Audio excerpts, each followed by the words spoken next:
St. John chapter 2, amen? Amen? St. John chapter 2 is where we're going this morning. And I want you, if you don't have a Bible, raise your hand. Enjoy the service this morning, amen? Amen. We welcome all our family and friends and our visitors this morning, amen? To be a part of us this morning. Also, we're going to Malachi chapter 3. Malachi chapter 3. Malachi, minor prophet, chapter 3, and St. John chapter 2. Amen? I started this message last week and the time got away from me, so this is a part 2 of rebuild, revive, and renew. Look at somebody touching by the head and say rebuild, revive, and renew. Amen. It's a blessing today. Amen. What are you talking about? I'm talking about rebuilding your life. I'm talking about reviving your life. I'm talking about being renewed by being transformed by the renewing of your mind. How do your mind get renewed? By knowing God's word and how God's word can speak to your heart even in times like this. Amen? You don't know what's going to happen in the land today. You don't know if a flood goes come by and wipe out all your family, all your children. You don't know what's going to take place in the stratosphere when there may be hailstorms that may come. There may be floods or tornadoes or volcanoes. You don't know an earthquake may crack Massachusetts. You don't know what's going to happen. But we got to be ready. Somebody say we got to be ready. Come on, somebody. Rebuild, revive, and renew your life today. Amen. It's a blessing to be alive in the land among the living today. Amen. God has called you for this hour and for this purpose. Amen. Don't be afraid of me. Just be glad of me. Amen. You don't have to like me, but you got to love me. Amen. And I ain't so bad that I can't be loved. Amen. But one thing, when I get in the pulpit, I don't have no friends. Amen. I love my family, I love my wife, but I can't hold back what God wants me to tell you. Amen. So you might as well buckle in. We might have a slow takeoff, but we're going to get off the ground sooner or later. Somebody say amen. Somebody say rebuild, revive, and renew. Hallelujah, hallelujah, amen. Over in St. John, 2nd chapter, starting at verse 12, it reads here where Jesus comes into a place where you have to remember, to give you the backdrop, he is not a novelist. This is not his first rodeo. Come on, somebody. He has come into a place where he knew the Sanhedrin, he knew the scribes and the Pharisees. He knew what they were all about and what they were up to. But yet he had a greater purpose in this life, and God called him for that purpose. Hallelujah. So in chapter 2, verses 12 of St. John, it reads, after this he went down to Capernaum, he and his mother and his brethren and his disciples. The whole entourage were there. And as they continued there not many days, there the Jews' Passover was at hand. We just had a beautiful Passover celebration on Thursday night. If you were not here, you missed a royal treat. I mean, God was using everybody. The blessing was flowing. Somebody said the blessing was flowing from on high. I praise God. Amen. It just shows you that if you're going to walk this walk, you're going to have to be steadfast, unmovable. You got to have some stamina. Because when God calls you to do something, now you know what the pastor's up against.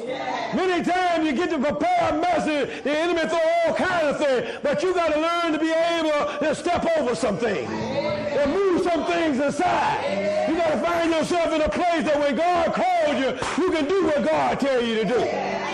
Come hell or high water, you got to stand strong in these last and evil days. He says, and the Jews' Passover in verse 13 was at hand. And Jesus went up to Jerusalem. Everybody saying, Jesus went up to Jerusalem. And while he went up to the feast and the Passover and Jerusalem, there was some things going on in the temple that he just didn't like. Are y'all with me on this? Yeah. There's some things that are going on in your life that you just don't like.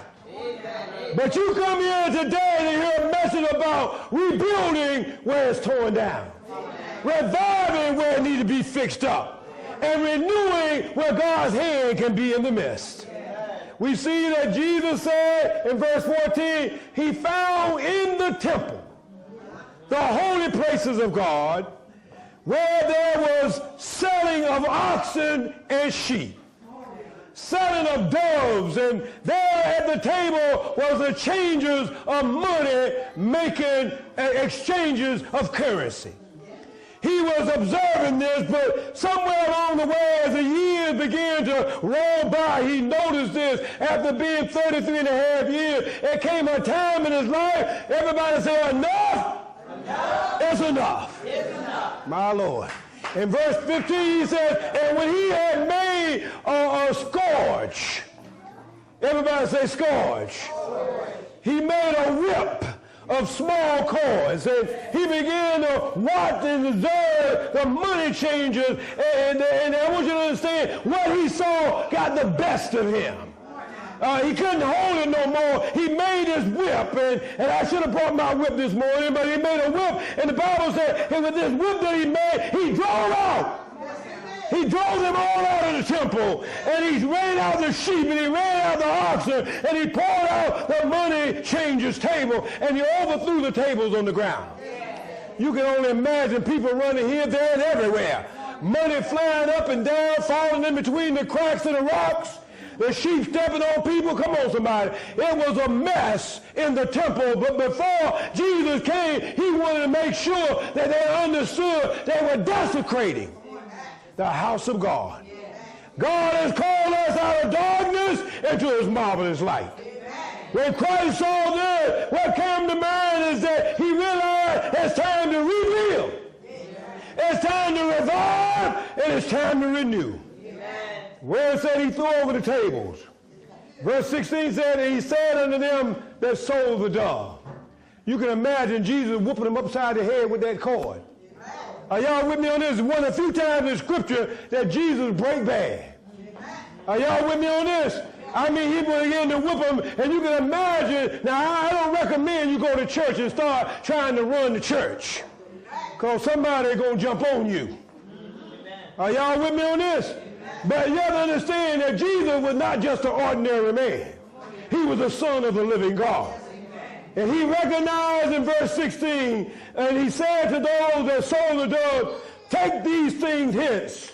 Make not my Father's house a house of merchandise. Why is that? Because his disciples remembered that it was written, the zeal of thy house had eaten me up. People today are selling a prosperity gospel.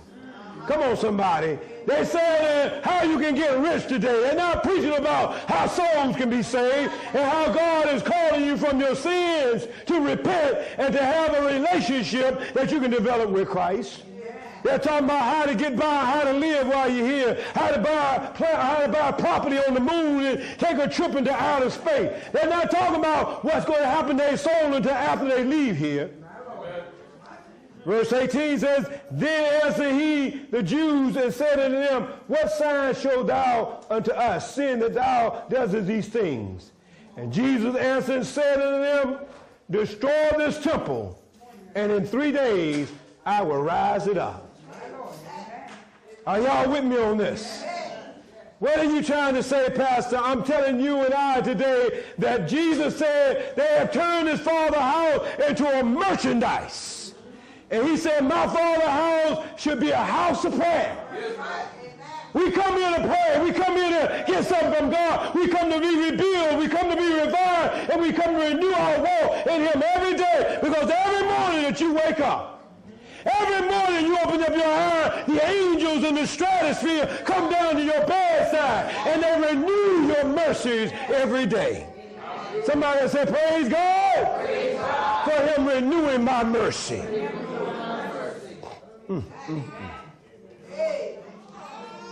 Verse 20 says, then said the Jews 46 years. Man, it took 46 years to build this temple. And building, and without rid up in 3 days. He won't talk about their earthly building. You see, this is a place where we come to fellowship and worship God. The real temple is your body. The real temple is your life. And God said your body is a temple of the Holy Ghost. And he said, if you defile my temple, I will destroy you. When God saved you, he saved you out of darkness and gave you a wonderful light. Oh, y'all sitting up here looking at me like I'm from another planet. But I'm going to tell you, whether you like it or not, God has called us into a holy place. Destroy not this temple, I'm going to rise it up. And verse 22 says, when he told them this, in verse 21 he says, I'm sorry, but he spake of the temple of his body. He knew he was going to be crucified. But in 3 days, he going to raise from the dead. Ain't no other man, ain't no other woman, ain't no other religion, ain't no other denomination can proclaim the fact that Jesus died and rose again, except him being crucified for you and I, that we might have eternal life through the blessed name of Jesus Christ. Verse 22 says, when therefore he was risen from the dead, his disciples remember that he had said this unto them, that they may believe the scriptures and that the word which Jesus, has said. See, he spoke it before it happened, so that it could come alive in your heart. Now, when he was in Jerusalem at the Passover and the feast day, many believed in his name. Everybody say, I believe, in the name of Jesus. Everybody say, I believe, in the name of Jesus. And when they saw the miracles that he did, you know, God is performing miracles today. The greatest miracle that you're going to see in these last and evil days is when a soul has been saved. People today are running to and from the land. They're looking for this, they're looking for that. They're trying to find satisfaction and pleasure in the flesh. But I'm here to tell you, there's a miracle waiting for you. A miracle to be saved in these last and evil days. But Jesus did not commit himself unto them, because he knew all men, and needed not that any should testify him, for he knew what was in man. Somebody say amen. Amen. Take your Bible and turn with me now over to Malachi. Y'all got that? Just be patient with me, because I want you to understand something. Verses 1 through, you got it? Malachi, you got to say amen. Amen. Now, most of the time, this is read for specific tithes and offering. But Malachi also understood how important it was to rebuild, revive, and renew. And behold, I send my messenger. Who is the messenger? Jesus Christ. And he shall prepare the way before me. And the Lord whom ye seek shall suddenly come to this temple. Even the messenger of the covenant, whom he delight in. Behold, he shall come, saith the Lord of hosts. But who have made abide the days of the coming? And who shall stand when he appear? For he is like a refiner's fire, and like a fuller's soap. He's going to purify you, and he's going to clean you. And as he shall set as a refiner and a purifier of silver, he shall purify the sons of Levi, and purge them as gold and silver, that they may offer unto the Lord an offering of righteousness. Oh my God. When God finished with you, and when God finished with me, we're going to be an offering of righteousness. You want to know how to deal with sin? You cut off sin by righteousness. When do you start? You start right here and right now. You can trust in the Lord, because God got a way of whatever is torn down in your life, God can build it back up. Whatever is let down in your life, revive it up. And whatever it got old, God can renew it by trusting in him.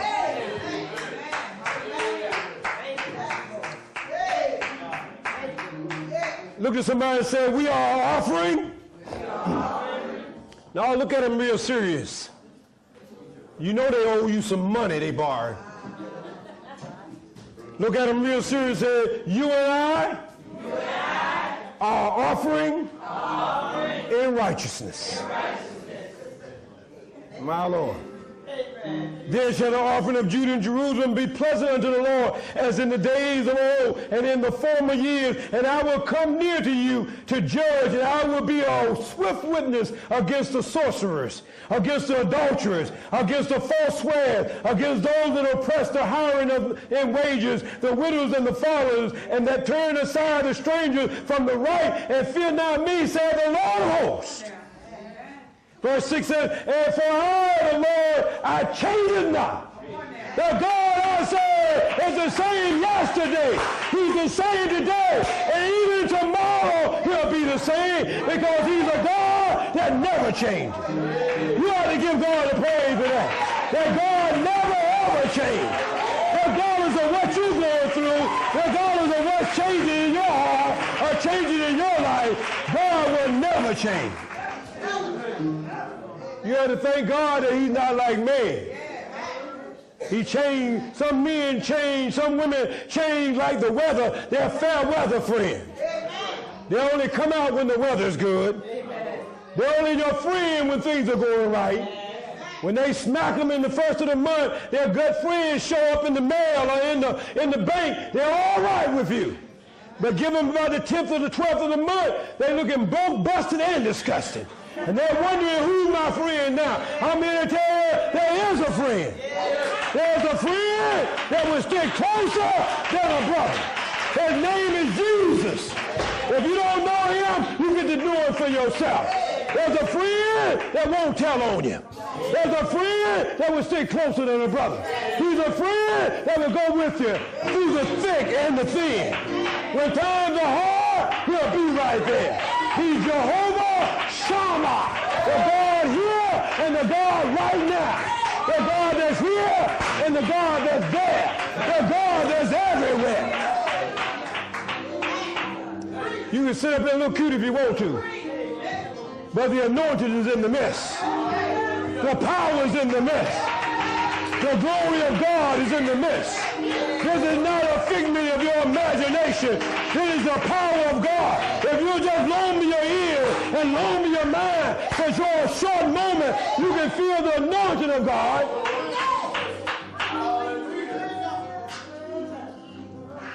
And if you don't know how to say, praise the Lord, you can say, you can call, you can bawl. Come on, somebody. Anybody that feel like doing it, just give God the praise. Because everything in his body, everything that's got breath in his body, everything that's got breath in his body, I can give God the praise. Your alarm clock didn't wake you up this morning. It was the angels that rushed to your bedside. And when God woke you up, and you begin to put your feet on the ground, the demons begin to tremble, because you came and woke with an anointing. You woke up with authority. You woke up with power. You woke up with the glory of God in your life. And you have the power to beat back the enemy, to beat back the adversary. Somebody ought to shout hallelujah.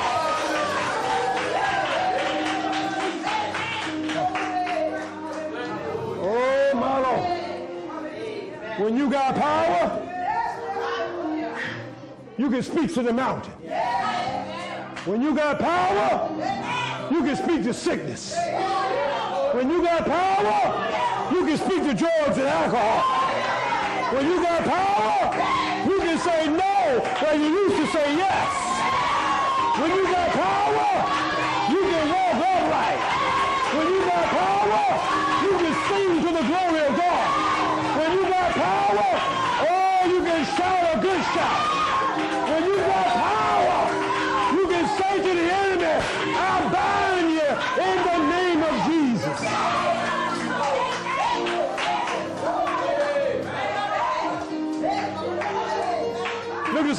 somebody, touch them by the hand and say, this power is real power.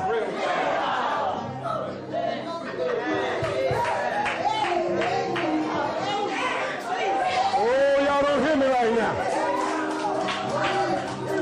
My Bible tells me all power, every power that's known to me, every power in the heaven, every power on earth, all power is ordained of God. God said, I'm the one that set them up, and I'm the one that knock them down. Oh, y'all with me right now? Ain't no enemy can stand in your way. Ain't no enemy can take your place. Ain't no enemy can hold you back. You have the power. Hallelujah, you have the power. You have the power to lay hands on the sick. You have the power to lay hands on your children. You have the power to lay hands on your finances. You have the power to lay hands on your job. You have the power to lay hands on your sons. You have the power to lay hands on your daughter. You have the power to lay hands on your grandchildren. And the power that be, hallelujah, is ordained from on high.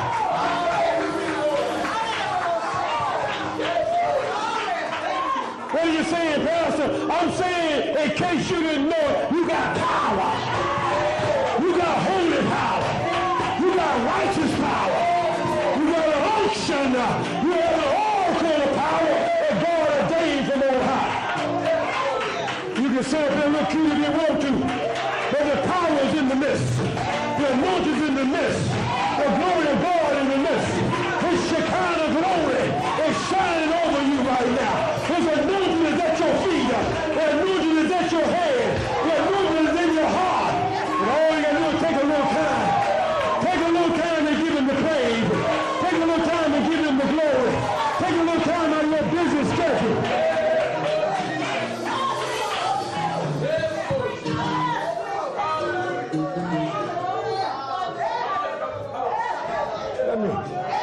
Let me tell you something. In the book of Acts, Paul and Apollos was traveling through the land. They were dealing with the church of Ephesus. And while they were dealing with the church, there came one who had Cephas, who had 7 sons. And they saw, you see, they were dealing with witchcraft, dealing with sorcery. But they saw the power of Apollos. They saw the power of Paul. And they wanted to be able to get some of this power. So when the demons within all the people, you understand something? The Bible said because the calling of Paul, that God performed special. Everybody say special. Look at somebody and say, God got a special miracle for you. Come on, look around and somebody say, God got a special miracle just for you. Don't be afraid. Don't be ashamed. I want you to understand something. God got something for you. But in order for you to get it, you got to learn to give God the praise. You got to learn to give God the glory. You got to learn to lift up your hands. You got to learn to magnify God. Because God lives in the praises of his people. When you learn to praise God, you can feel the unction. You can feel the anointing that's in your life. And God will beat back the enemy and give you authority over everything the enemy is trying to do. Not by might, not by power, but by my spirit, said the Lord of hosts. God is leading the hosts.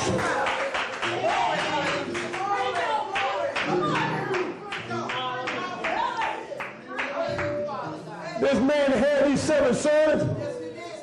They was out there involved in everything you can name. They gonna come and try to railroad the church. The Bible said they try to cast out spirits and demons that was in people. Are y'all with me? But when the demon and the men who the spirit was in recognized who these men were, one of the spirits that was attacking them, they were trying to cast them and say, I adjure you in the name of Jesus by which Paul preaches. Come out of there. The Bible said the demons that was in the people said Jesus I know. I know Paul. Now who are you? If you're going to deal with spirits, if you're going to deal with demons, you better have some anointing. You better have some power. You better have some grace. You better walk right. You better live right. You better talk right. You better sing right.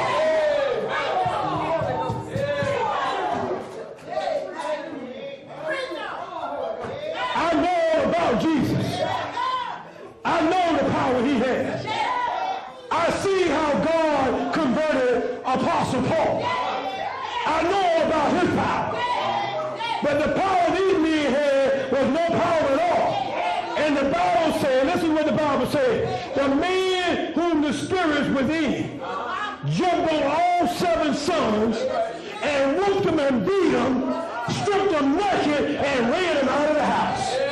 Are y'all with me on this? I'm talking about rebuilding, I'm talking about reviving, and I'm talking about being renewed in your walk in Christ. Some of y'all used to be in the church and give God the praise. Some of y'all used to worship God, but you got a long way from God. Are y'all with me right now? You're going to have to sing when the choir stops singing. You're going to have to start preaching when the deacons start praying. You're going to have to keep preaching when the usher boys stop ushering. You're going to have to keep on praising God and giving God the glory. If nobody else wants to go, you have to be able to say, Lord, I'll go. I'll go. Send me, Lord.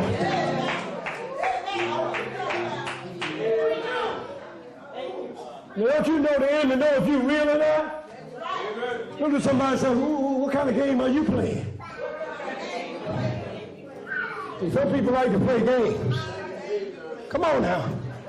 They see you going and coming. Come on, somebody. They don't know nothing about you, but they know something different about you. Them people on your job, they know you saved. Well, come on, somebody. They know you don't party with them. They know you don't hang out in the club with them. Come on, somebody. And they would love to put something in your drink so you can act a fool. That's why you got to bless everything. Come on, somebody. When you go to eat your food, you bless your food. When you go to dance for the glory of God, you praise God in a glorified way. Whatever you do it to the honor and to the glory of God. You're not doing it to satisfy man, because I'm here to tell you, ain't no man is your judge. God is your judge, amen? But I'm here to tell you, don't lose out because of your own attitude. My. Are y'all with me on this? Look at somebody and say, rebuild, revive, and renew. I don't know about you, but when you see an old building, they're doing all kind of work down here in Roxbury, all up in Dorchester. You go downtown, everywhere you go, they're working on the roadway to build a highway. But you and I are a spiritual building, and sometimes our building comes to be dilapidated. Sometimes somebody want to hang a sign and say condemned. But I'm here to tell you, Jesus will take you just like you are. Are y'all with me? Because he know how to rebuild a life. He know how to renew a life. He know how to revive a life. When you feel like you're broken down and you can't go no more, I'm saying turn it over to Jesus. Turn it over to Jesus and see what he work it out. While you're trying to figure it out, God can work it out. While you're trying to figure things through, God has already got it completed. All you got to do is put your trust in him.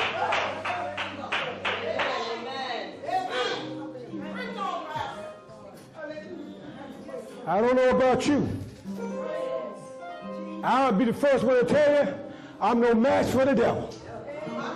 But I got one that's bigger than me. I got one that's more powerful than me. I got one that died. Come on, somebody. That was the end, but that was the beginning of eternal life for me.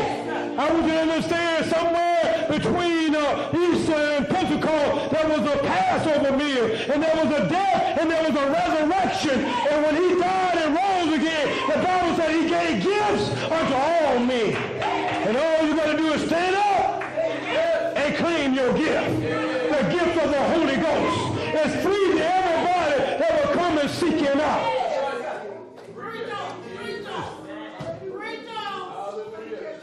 Look at somebody and say, I hope you're getting this. for your body, for your soul, and for your spirit.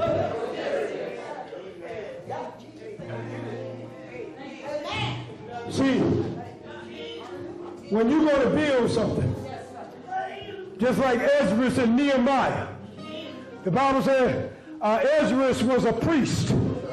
And you need to understand that God told them they were going into captivity for 70 years and they were going to be returned after 70 years. And before the return, God spoke to the great king of Persia by the name of Cyrus and told them to go back down to Jerusalem because God has given me a vision. God has given me a dream that Jerusalem, and this is the king of Persia, need to be rebuilt.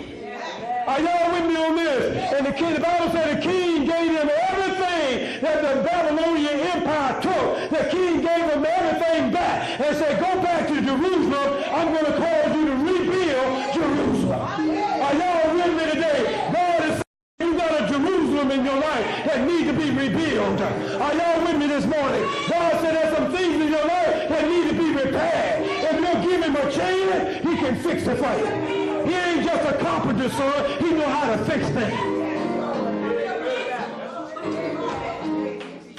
Look at somebody and say, Jesus know how to fix things. And he know how to fix it right. Everybody's looking for a good carpenter.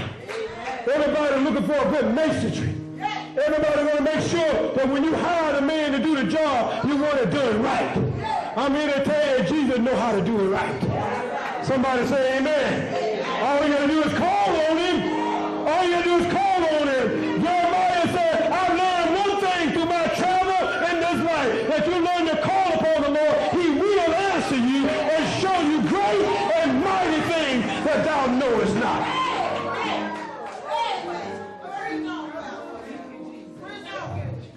Some of y'all worry.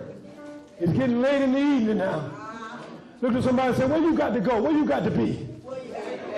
Sometimes we're in a hurry when God is trying to tell you something. Are y'all with me? Sometimes we're in a hurry when God is trying to tell you something. This Ezra was a priest. The Bible said, you have to understand that the in between the Cyrus, the king of Persia, and one time Esther, who was the queen one time, she ruled over Persia.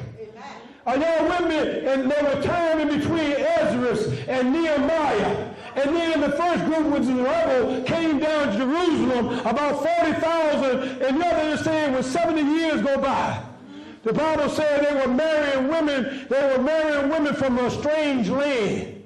And God required them to marry the women of the same faith.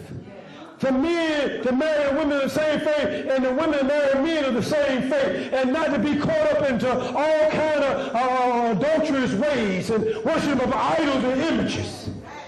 And so when Ezra came aboard, if you read in Ezra chapter 9, the Bible said while he was fasting and praying, one ran to him and told him that the men of Israel refused to give up their lives. And you have to understand, that's what got them in trouble with the king of Babylon in the first place. Now listen to what this man did. Read it in chapter 9 when you get a chance. The Bible said he was fasting and praying on his face. And he prayed all morning, all afternoon, and to the evening sacrifice. But when word came to him that the children of Israel had not been in compliance with God's word, they had not come off sin by righteousness, the Bible said he began to pull out his hair. He began to pull out his beard. The Bible said he fell down, he got up, and he fell down on his knees, and he cried out, Lord, our people need a revival. Our people, if you don't mind, need to be rebuilt. Our people need a healing in their minds. They need a healing in their soul.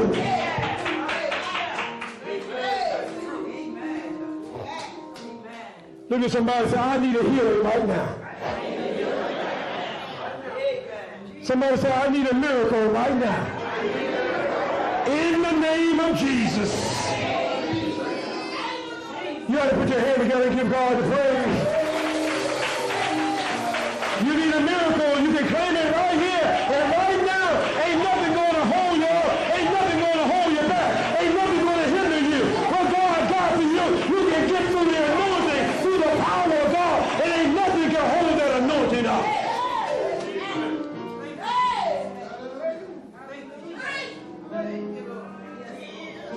I mean, this man cried out.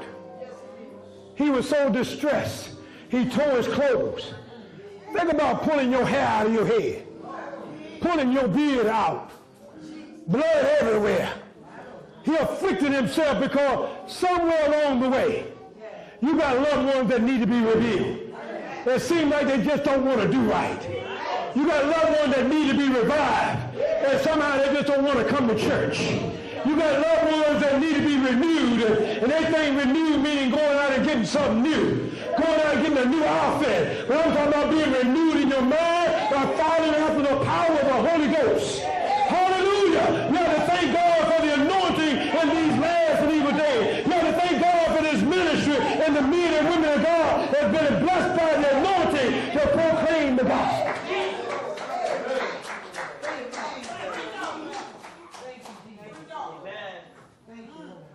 I had a lawyer friend when I was working, had the audacity. He had the nerve. He was a registered lawyer in the state of Massachusetts. Wanted to know how he can preach the gospel and make some money. I told him, you better stick to Roxbury District Court and leave the preaching to the anointing of God. Because you're getting ready to mess up your life. You first have to be called by God, and then you got to be in a place where God can use you. And if you got a wrong ulterior motive for what you're doing, it's not going to work. Well, that lawyer, he barely speaks now. But he won't never my friend in the first place. See, there's a lot of people in your life, they just placate. They play patty cake, bake man cake. Come on, somebody, as fast as you can. They ain't really trying to get on your side. They trying to mess you up. They never were your friends. Come on, somebody. You ain't got but one friend. You ain't got but one friend. And you can call on me and tell them to meet. Oh, you might not want to come to hear this. You might not want to come to hear this today. But I'm here to tell you, all of us need some rebuilding. All of us need some revival. All of us need some renewing in our minds. Oh, y'all don't hear me this morning. Ezra did what he had to do, told the people to give up their false gods, to give up their wives. I mean, think about it. You've been married for 40, 50 years, and a preacher come along and tell you, saying you can't live with that woman. She got you worshiping an idol. I mean, you done gave up light bread for biscuits. Come on now. Are y'all with me on this? You've been eating good in the neighborhood, and now the preacher tells you got to give this up. Because you got to understand one thing. What's more important, you living a life here of pleasure on this earth or having eternal life. You have to make up your mind sooner or later. Come on, somebody. To say, who will you serve? Come on, somebody. Who are you going to serve? And Joshua said, as far as me and my house, come on, somebody. I didn't already raise my son. I didn't already raise my daughter. I didn't already instill the core value. It's left up to them to work out their own salvation.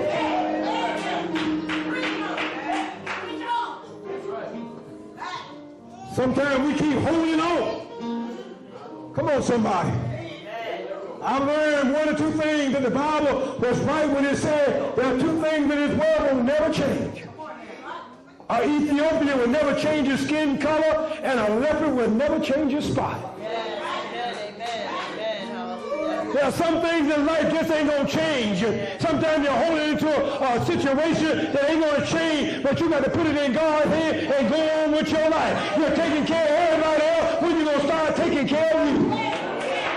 Oh, y'all don't hear me talking this morning. We're there everywhere trying to take care of this affair, that affair, but God said, put your trust in me.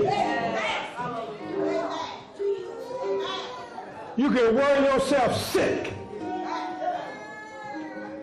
Look at somebody and say, don't you get sick on me, because God got a miracle for you. Wait a minute, I'm going to be finished. This Ezra was part one.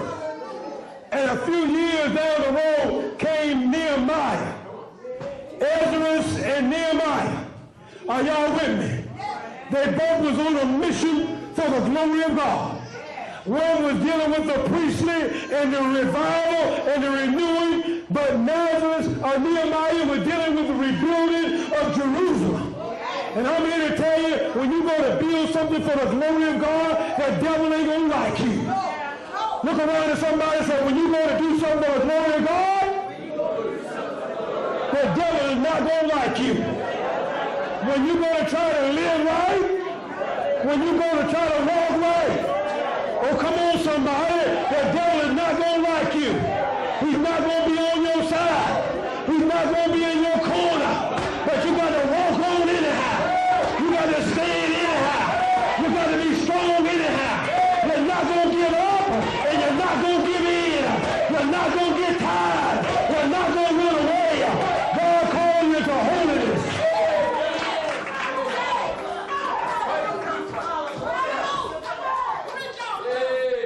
Nehemiah was standing before the king.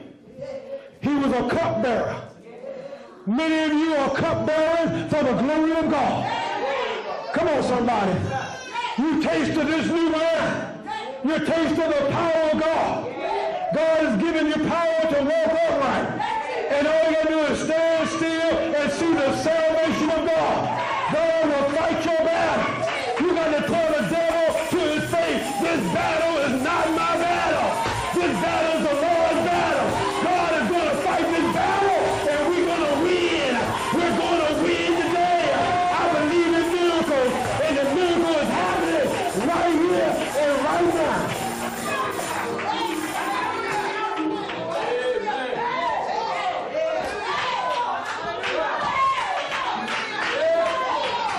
You can praise him if you want to. You can glorify him if you want to. Everybody ought to put their hand together and give God the praise. Everybody ought to give God a praise and give God a glory. From the children to the elders, from the mothers to the fathers, from the husband to the wife, from the newborn to the elders, from the drummer to the piano player, from the first lady to the pastor. Everybody ought to give him the praise. Everything that got breath in his body ought to give God the praise. There's an unction in your life.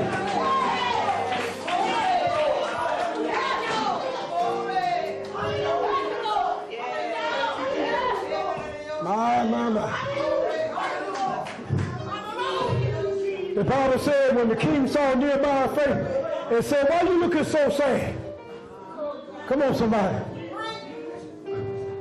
Some folks, when they come to church, look like they sucked on a lemon before they got here. Look like they had what they call a prune pie. I don't know why when you come to church you ought to be glad. Like David said, I was glad when they say, let us go to the house of the Lord.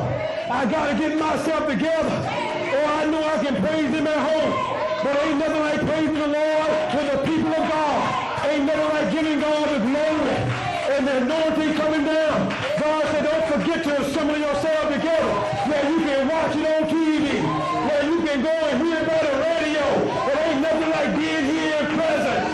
The power of God is in the midst. The anointing is in the midst. You can't miss out on anything. The anointing is touching you from head to head and from shoulder to shoulder, from heart to heart and from spirit to spirit.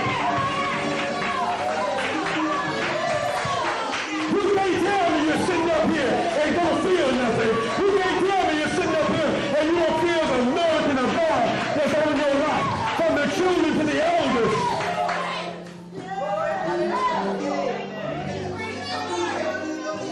But sometimes we get dignified. We get civilian. We get cute. We pull a flip-flop in church. Come on, somebody. And I ask the question, who are you fooling?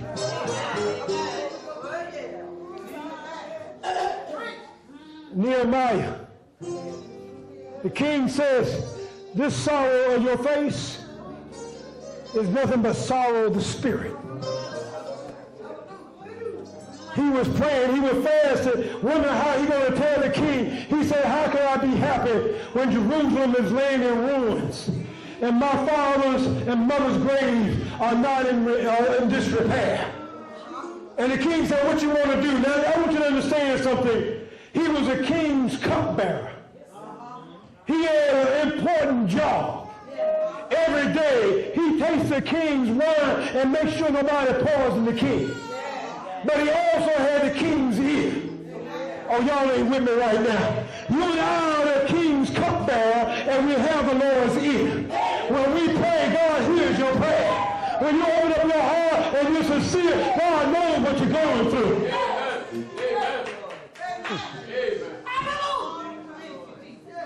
The king said, what do you need? He said, I need a letter. I need some money. I need some wood. I got to go back and rebuild. Somebody say rebuild. Jerusalem. I got to go back and revive where I left off. I got to go back and renew what was torn down.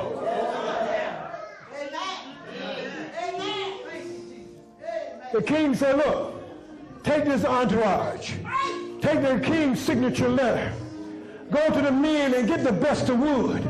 Here's the silver, here's the gold, here's the cloth, everything you need. I'm going to send a military might before you. Anybody you come in contact with, you tell them the king sent you. Come on, somebody. Are y'all with me on this? When God put an anointing on your life and you go somewhere for the glory of God and somebody question you, you can tell them the king sent you. Jesus sent me. Hallelujah. You have the authority and the power in your life to overcome any obstacle that's going on in your life.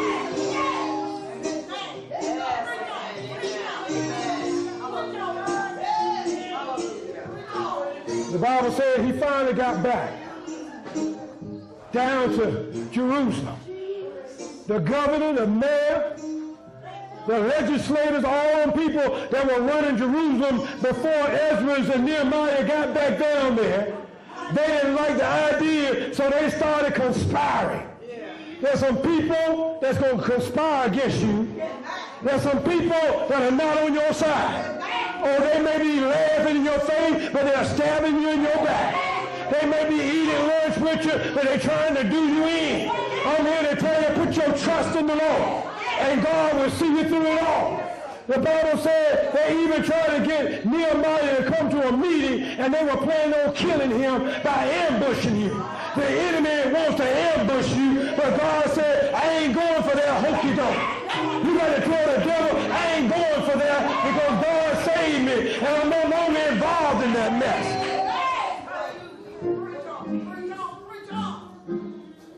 Well, the enemy attacked. They sent all kinds of letters up to the king saying that this nation had rebelled in the past and they ain't up to no good. I'm here to tell you, people will scandalize your name. And April, you're your friend, and May, they're going to let you down. They don't care nothing for you because you got something they don't want you to have. You got something they don't like. Are y'all with me on this? The Bible said while they were building, the enemy decided to attack. And let me just say this. When you're building for the glory of God, you're going to have to take the weapon in one hand and deal with the other. When you're going to work for the glory of God, you can't trust what the enemy is out to do because he knows what he's planning to do. He come to kill, steal, and destroy. But you got to be ready. Why? Because God has given you power. This power is real power. This anointing is real anointing. You can't get away from it, and you ought to thank God you have this power in your life.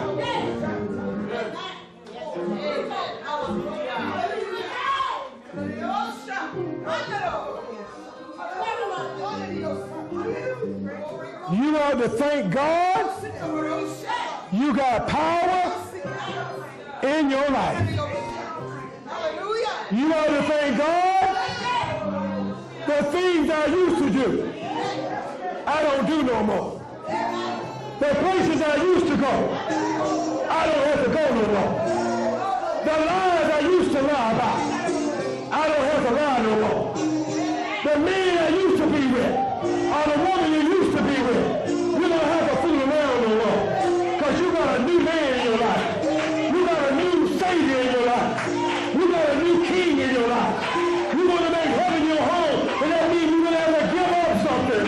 In order for you to have the kingdom, you're going to have to rebuild, you're going to have to revive, and you're going to have to renew the way you think.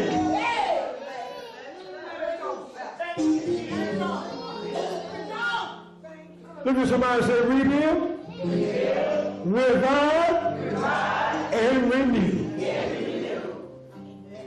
The Bible said that Nehemiah, what would normally take him a year, 2 years, maybe 3 years. Listen to this. The Bible said that the unction, the anointing was on the men that was building the city. And the Bible said instead of taking them a year to build the city, the Bible said they built it in 52 days. The God we serve is a right now God. He can answer prayer right here and right now. Whatever you got going on in your life, you have to throw up your hands and say, Lord, I don't mind if you answer my prayer. Throw up your hands and say, Lord, I don't mind if you answer my prayer. Right here and right now. In the name of Jesus. Praise God. This is Pastor Watkins from Community Revival and Outreach Ministries. I trust that you enjoyed that wonderful service we just had, and I trust the Lord that it touched your heart and your spirit, and it also inspired your soul. But beyond just listening to a message, we also ask you to accept Jesus Christ as your personal Lord and Savior. And how you do that, you just simply ask and bow before Christ. And if you're willing to lay hands upon your TV or bow your heads right where you are or sitting, if you just bow your head with me and we'll pray the prayer of faith. Heavenly Father, we truly thank you for all things in the wonderful name of our Lord and Savior, Jesus Christ, that you forgive us of all our sins and have mercy upon our soul. And that not only you save us, O Lord, from our sins, but, O Lord, that you would sanctify our hearts and sanctify our souls, as well as, O Lord, baptize it with the Holy Ghost and that with fire. We accept you, O Lord, into our hearts and our life. We confess our sins, and we believe that Jesus Christ is the Son of God and that God raised him from the dead. And by believing and accepting this, O Lord, we claim to be saved in his holy name. We give thanks and praise for all things. In Jesus' name we pray. Amen. I trust the Lord that your heart is fixed with the Lord and that your blessing will be assured and that you'll come out and fellowship with us. And if not with us, your own local church in your area, and that God will be a blessing to you until we see you again. Take care and God bless. Bye-bye.